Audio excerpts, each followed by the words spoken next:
Hi, everyone. We are coming in live from LinkedIn, YouTube, Facebook, Instagram, all at the same time. So I'm just going to take a second or two just to kind of make sure that everybody actually gets turned on appropriately here. So just give me a second. So it just takes a minute or two, right, to get online. But thanks everybody for joining us. Plus, I know it takes a second for us to actually get there. So wherever you are, hopefully this is your lunch hour if you're Central Time Zone, and hopefully you can settle in and join us on our live here. So we're good on Facebook, and let's see, are we good on YouTube? We are good on YouTube, and let's try Instagram. We'll see.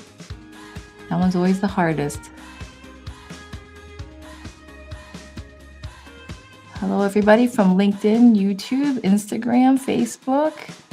We're streaming it to you live from Transforming Healthcare Coaching.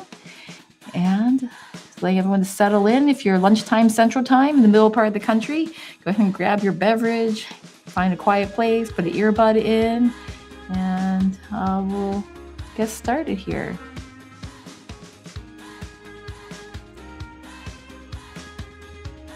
Okay, so everyone, we'll go ahead and get started. I'm going to turn off the music. We try to turn off the music. So, hi everybody. So, thanks everyone for joining us on the LinkedIn Live.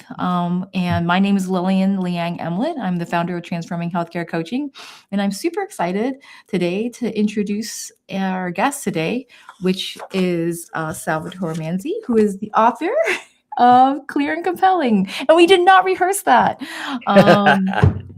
Salvatore, welcome to the Transforming Healthcare Coaching podcast. And thank you so much for being here. Thank you, Lillian. It's great to join you. And hello, everyone, wherever you are. If you're in California like me, grab another cup of coffee. It's early. Yes. Yeah, so I just want to introduce you a little bit. You are a leadership communications coach, helping leaders amplify their influence and their impact. And you have coached people who have presented at the United Nations.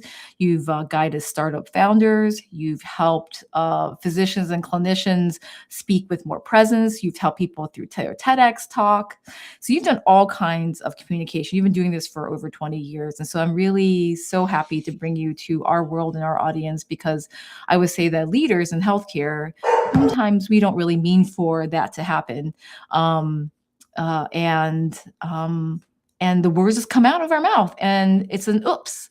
And so instead, we know that there's ways we can improve our skills beforehand. And so I just wanted to give you a chance to talk about some of the things that you've learned all these years in terms of helping people be able to communicate with more clarity and with more presence.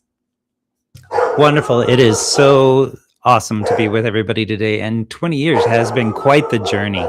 I also know from communication, if you're going to do a live program, you always want to have a barking dog in the background. So that's part of our show today. And yes. And so what we want to talk about today is the fact that Salvatore has a new book coming out.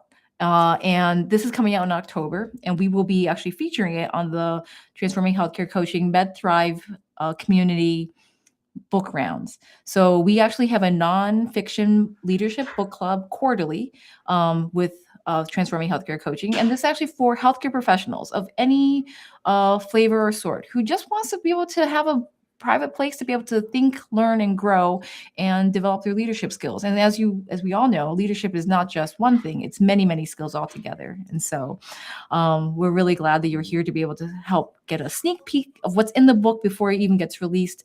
And that way people can check out your book when it comes out in October, and then hopefully join us in January 2027 for our very first book club. So yes, please do. And thank you for that generous opening. And, you know, the book is several years in the making. It's 20 years of communication strategies and coaching over 1,500 leaders from different sectors and elevating their communication. We all have our own quirks when it comes to communicating. And hopefully today we'll cover some of the fun things that you can put into practice immediately to start using. And then definitely join us in January. We're going to have fun. Yeah. So I'm going to start off with, the fact that most of us in science-based and clinical fields, physicians, we're trained to lead with evidence. It has to be about the study, it has to be about the numbers, it has to be about all of these sometimes actually sort of boring data slides. And so because of our background, because we are so analytical and maybe sometimes like engineers tend to be a little bit more comprehensive and love the data, how does that work against us actually when we are stepping outside the clinical context, when it means we're talking to families, to patients, to the public, and to be able to convey our message for a very diverse leadership team, especially whenever we are now speaking to C-suite, non-clinical staff, vendors, buyers, and the marketplace? Yeah, it's a challenging problem, and most of my clients are in the technical field or working with data, numbers, science. And what happens is translating all of that brilliance into something that they can relate to and connect to is a bit of a code switch for us. If a clinician is talking to a clinician, they're using acronyms and they're using inside language. When they go outside of that, it becomes more complicated. So there's something called the curse of knowledge. I'm sure you've heard of it. I'm sure many people have heard of it. It's the fact that we're so familiar with our own information that we forget what it's like for a new beginner to that information to connect with it. So we don't always start with the right amount of context for what we're talking. The opposite is that we deliver so much context and so much data that it just overwhelms. It becomes a wash of information. And what I would share is that my go-to in these situations for anybody out there that is working with technical information, metaphors move minds. Drop your data, use your information, give them the research, give them the backing, but connect it to a story, a metaphor, an analogy, or an example, something to paint the picture so that they're not just getting all the data, they're able to connect it with an image or something emotional that's going to help them concretize what you're talking about. I love that. And so I think that's also why sometimes the most effective teaching we often get in our clinical world is when we starts with like an image or starts with like, here's the setting in terms of we're entering into your, paint this picture of you're entering into your shift. You have a person who has this problem, and then you sort of leave it at a cliffhanger question. And then you introduce the data, and then you introduce the rationale for the study, and then you move into your big takeaways. I like that. That's a good strategy. Start with something that's engaging and engages their mind the way the brain works so that they can hold that as a starting point. Brilliant. Yeah. And storytelling is hard. Let me just say, I don't think it's easy in any way. I'm actually, for our local Pittsburgh Startup Week, we're actually having some video storytellers come to talk about how do you translate tech and product into the story behind the, like the thing, right? Like what's the story behind an object? Um, and so I think the reality, that's one way of telling a story. But what I think one of my favorite parts inside this book was the you then me framework. So this is Oh, a sneak peek into your book. Tell us about your framework and why you titled it that way, and sort of how you came up with it. thank you. And it is 20 years of trying to refine the important message of what I call the number one principle of communication: you, then me. Anytime I open my mouth to speak to somebody, I need to start with their world, their situation, their perspective before I get into my world and my community, my agenda, my talking points. If I don't start with their world first, I'm not creating the connection. I'm not creating the relevance. And I'll give you an example.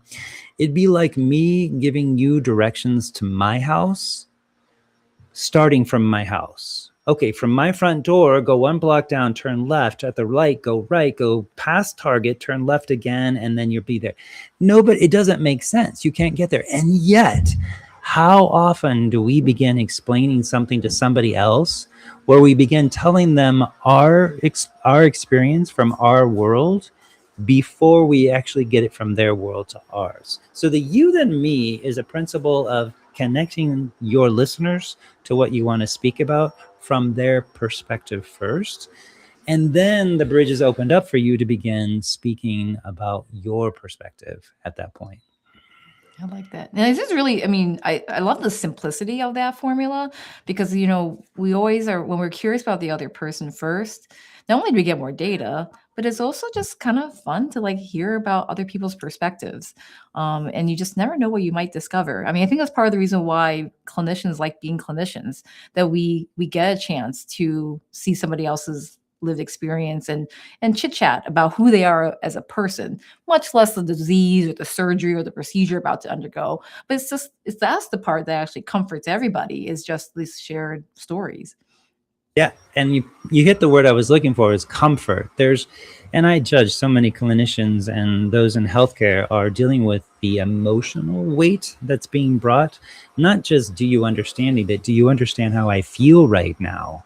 And that's critical for reducing that emotional load so that they can start talking about things in a rational level. So starting with a you then me is going to help them create that connection and that comfort to begin hearing the wisdom that you have that's going to help them. Yeah. You know, and so I think the other thing why I also really liked about your book is that you also talk a bit about neuroscience and psychology. You do not lead with like stage techniques and acting, because it is not about acting. It really is about grounding in the way we communicate. So, what does the research actually say about the people, you know, the way they take in information, and what does why is that why does the neuroscience and the psychology science contradict maybe some myths or stereotypes that we were on how we were taught to present? I like where you're going with this, but I think the myth is perpetuated by the fact that we emulate the people that we watch. And too often times we see people in meetings and interactions and things start with their perspective. Well, I'm going to tell you the research I've done. I'm going to share with you the bullet points. I'm going to tell you how this flows out, and I'm going to tell you how this is going to impact you. It's like, no, no, no, no, no. We need to start with the you, then me. And it's simply based on, when it comes to technical data, it's based on the fact that emotion precedes cognition. And what research shows us in neuroscience is that your amygdala is firing before you're even processing the words. Your amygdala is firing and determining how safe you are, whether you want to listen to this. And that's going to shut down your listener's ability to hear whatever valuable information you have if the emotion hasn't been connected first. And that's the essence of storytelling, of metaphors, of you then me. When you're able to create that connection and establish relevance and create a picture of what you're trying to explain, to your point, starting with that image and cliffhanger, that's when the emotion is going to kick in and allow the person to begin listening to what you have to say.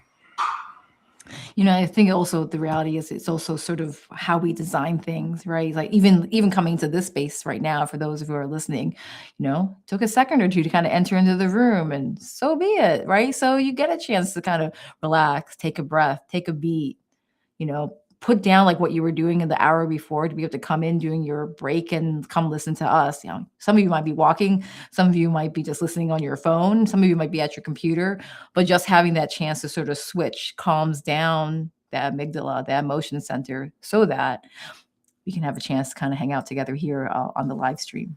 Yeah, and to follow up on that, there's known research about when you have humor, you can approach things that are scary in an easier way. That's why we have clowns that come visit the hospitals, and we have dogs that come into hospitals, because when there is a moment that lights up our brain to warmth and humor or openness, we can take a breath and then we can be more receptive to the valuable information that needs to be shared. And I'm not encouraging anyone to make a joke if you're not funny. But if you are funny or you know a good joke, practice it. Practice the levity. And I had the awesome opportunity to officiate a wedding. And one of the strategies I employed in the wedding was that I would take them all the way up to a point of humor, and then I would drop them into something that's very serious and heartfelt and emotional. And what happened was the the people that were watching the wedding were taken to this mode of laughter and then immediately crying and like, my God, I'm laughing and crying. And it's like, that's the emotionality of communication.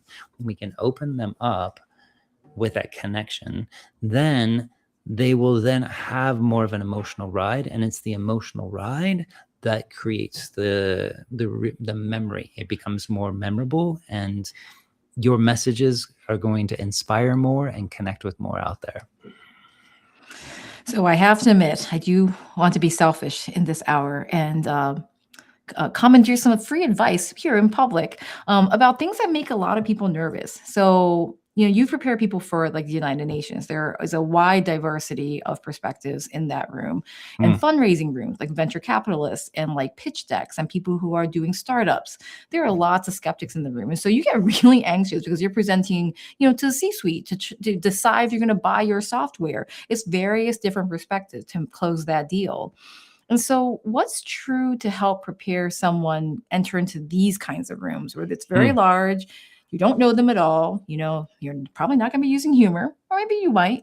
I'm curious what kind of advice and how do you prepare people for that kind of diversity? I love the question. And there is another principle of know your audience. The more you know your audience, the more you can create that you then me opening. The more general your audience, the more we need to speak from like the general conditions. We are all experiencing life in certain ways similarly. We all have the same frustrations at work and life and the economy and job growth. And, we all have similar experiences. So we can start very general and keep it there if you have a general audience. And when you're doing that, I do recommend using some mitigating languages. It might sound like many of us today are dealing with changes in the economy that we hadn't anticipated. Many of us are still coming out of the COVID fog and all the changes that happened to our community. And in healthcare in particular, many are trying to get from that burnout into a place of actually taking advances and not just trying to fight the fires that are out there. I didn't say anything specific necessarily, but what I've done is I've connected with my listeners in a way by talking about generalities. That's the you and me. But I want to touch on what you said, because in order to have a really powerful presentation, a talk, whether it's on the stage to all of your conference colleagues, or if it's in a boardroom, or if it's even just to somebody else in the office, in order to have success with that, you need to know your goal. Mm. A lot of times when I'm working with somebody, the first thing I ask is, what do you want them to say, do, or decide? What do you want them to say, do, or decide? If you don't know that, you're not ready to give that talk. You're not ready to have that conversation. It'd be the same as if an archer was out there practicing with their bow and arrow, but they didn't have a target. I mean, right? You're just Yeah, like good point. shooting arrows everywhere. It's Yeah, not good going to point. work. If you know what your goal is, that is going to help you direct your energy, the way you use your voice, and the way you deliver the message to connect with your person to achieve that goal. Ah, so good, so good. So that's like the bigger nerve-wracking, panel that you need to present to. There's another type of presentation that we often do almost every other day in the hospital, right? Or at work. You're on different projects and you got to make a case. You got to make a case to your department chair, to your boss, your supervisor. You have a proposal. You want, like, you're very emotionally tied to it. And you really want them to say yes, or to at least get to the very next step to allow something to move forward or an idea to take off. And so when we're just doing these quick one-on-one meetings with someone who's above you hierarchically for the ranking, what kind of framework, what kind of move can like average, normal physicians like me, when we're talking with our boss, like to make sure that they actually say yes to our ideas? That I would start with relevance, tie it to their need. Whenever I'm speaking up the chain, I want to start with our shared purpose. This is what we are both hoping to accomplish here. Mm. It level sets, it states the obvious, and it gets them on board with, okay, you get me, you know where this is going. Now, what's your addition to it? That's what I would offer, is be sure you can identify the shared interest first. And here's the mistake most people make. They assume it's a given. They Mm. assume that you and I already know this, and so they don't say it.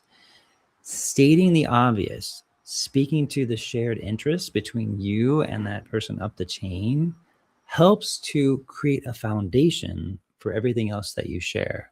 So don't assume that everybody's on the same page. Start by stating the obvious and share the shared interest, and then you're going to be able to help inspire and move that person forward. I would also offer that it is when we are speaking up the chain that we use the most mitigating language. Oh. Maybe, and if you could, and I think that maybe, and you might be able to, and it's natural to deflect to their Mhm. authority and to their position. I would offer you can eliminate the mitigate most of the time using the tone of voice and still making your point clearly. Those are really great points. Yeah, and you do it just reflexively. I mean, I think the reality is, and I know that for many women, they also feel like from a gender perspective, they accidentally do it.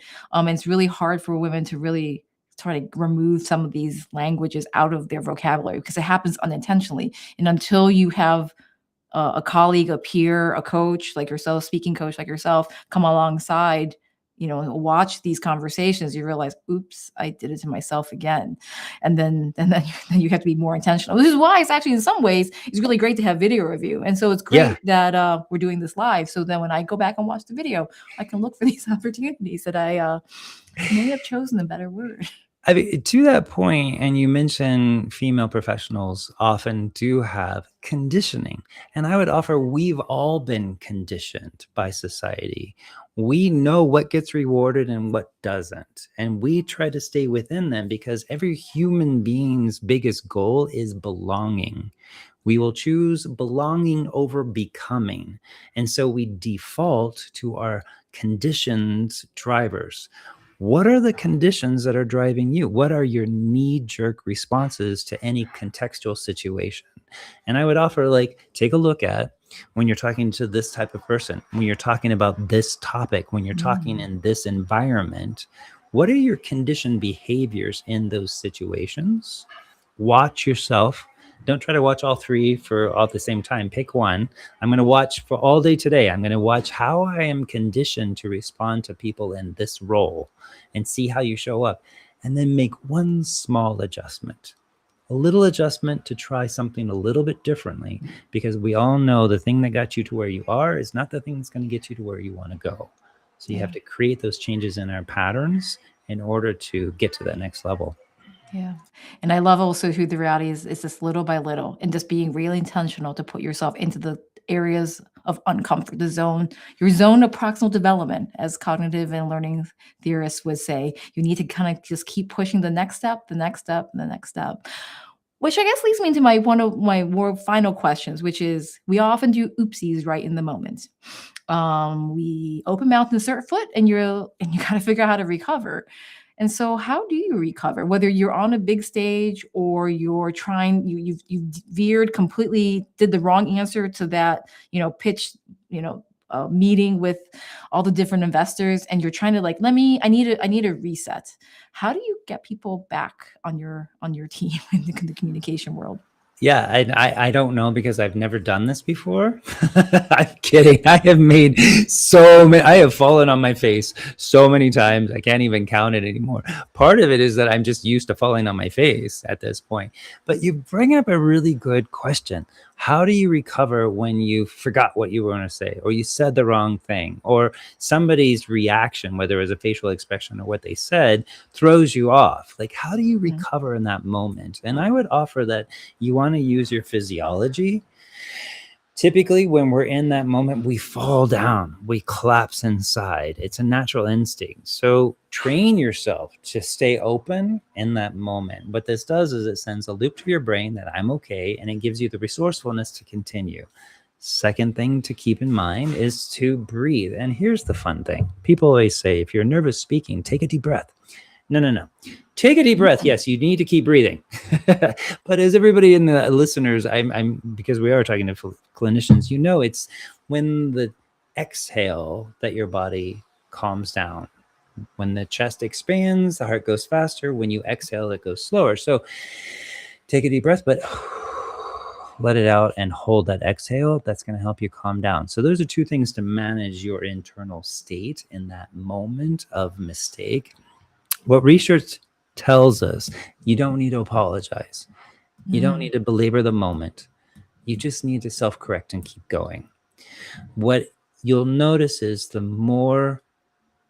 higher the level the leader, the less they beat themselves up for the mistake. They made a mistake, they just keep going. And don't beat yourself up if you beat yourself up. Like, I'm not saying like don't Salvatore told me to do this and now I'm actually saying I'm sorry. No, it's perfectly normal to apologize if you make a mistake or say the wrong word. I would offer it's not necessary, not in that moment. People understand that you're human and you made a mistake and you're going to keep going. I would reframe it in this context. When I see somebody I think is a great communicator flub somehow, I think, oh, thank goodness they're human, Right. right? They're human like me. It endears me to that person more to witness them have a mistake and recover from it than to simply be a perfect, polished news reporter giving us whatever the data is they want to. So embrace the mistake. Don't beat yourself up. Realign your body and your breath so that you can have the physicality to show up resourceful, and then just keep going. So good, so Oh good. wait, I just had a Dory moment there. Just keep swimming. Just keep swimming. There you go, right? There you go. All those lessons we can learn from Disney. So this has been an amazing 30 minutes just in terms of all the different pearls and tips. And obviously, for those of you who like to read, this will be a place where you can just have a little quick guidebook for yourself. What I love about it is that the frameworks are simple. You can almost, cut out the page or photocopy certain pages, and you can just work on small things. I think an advice that you had given me when I read the book was just pick one thing. You don't have to read it from front to back. You can just read the small thing that you want to work on. So tell us a little bit about the book, how people can work with you, how they can find you. Thank you, and I appreciate that nod and that you read my book so thoroughly. Full disclosure, everyone, Lillian found a typo in my book, and thankfully, my publisher fixed that today. So thank you for that. The book, you can find out more about me and the book at clearandcompellingplaybook.com. Clearandcompellingplaybook.com. There are resources you can download that are related to it. And to what Lillian just said, open the book to any page, find a strategy or technique that you want to work on for one day, try it out, see how it works, and then go from there. I also would invite anybody to DM me on LinkedIn with Clear and Compelling, and I will send you a free framework that aligns with what we've been talking today. So exciting. So I'm going to go ahead and put that in the chat box and also put it on afterwards because you'll always be able to see this recording here on LinkedIn. So we'll put those links in the comments up below for this event. And I'm really grateful for Carlos, who commented and almost with prescient knowledge that the Salvatore is excellent at retreats and coming to your in-person conferences for your group and organizations. And you've spoken at very large healthcare organizations. So we are actually announcing a partnership together where we will be working together in our first retreat, March 6th, 2027, Miami Beach. I mean, who could not want to have a private mastermind with the two of us in Miami? And Salvatore will be doing what he really pretty much offers to his one-on-one clients, which is really helping people think through how do you practice? How do you get the video review? And actually, we're going to do it live for real. And it's only going to be 25 at the most, maybe with a wait list, 30 people who will be in that room. And so we are looking at Miami Beach, March 6th, 2027. And I put a link in the chat where you can sign up for the wait list. So the Leadership Learning Lab, I just want to make sure I have the right link, but the Leadership Learning Lab is where we will have a preparatory incubator for this event in March. So healthcare leaders who want to get in, this is extremely curated. So if you're listening now and you're hearing this in the replay, if you are in any kind of leadership position, we know that brainstorming, how do you say these things? How do you prepare for these high stakes conversations? I don't know how to give feedback to someone who did something very awkward in the workplace. We're going to have a private space just for healthcare leaders to be able to think through that, through role play, rehearse, so that you have a safe place with our coaches at Transforming Healthcare Coaching. That's going to be October, November, December, with then the ticket to go to March. So we're hoping that that's where we'll actually get the feeder source to prepare everybody to then, but obviously some people can just buy the ticket alone for Leadership Learning Lab. But this link, and if you can sign up for the wait list, you'll get direct access to me, and you and I will have a conversation about whether you're the right fit and which program is better for you, so that we can make sure we customize it. You might just want to hire Salvatore to be your private coach, and that might just be a better way to go. So we'll chit chat so that we can make sure it's the right fit for you. Thank you, everyone, including someone all the way from Kenya. And so we're so excited that people are listening from all over the world for this LinkedIn Live.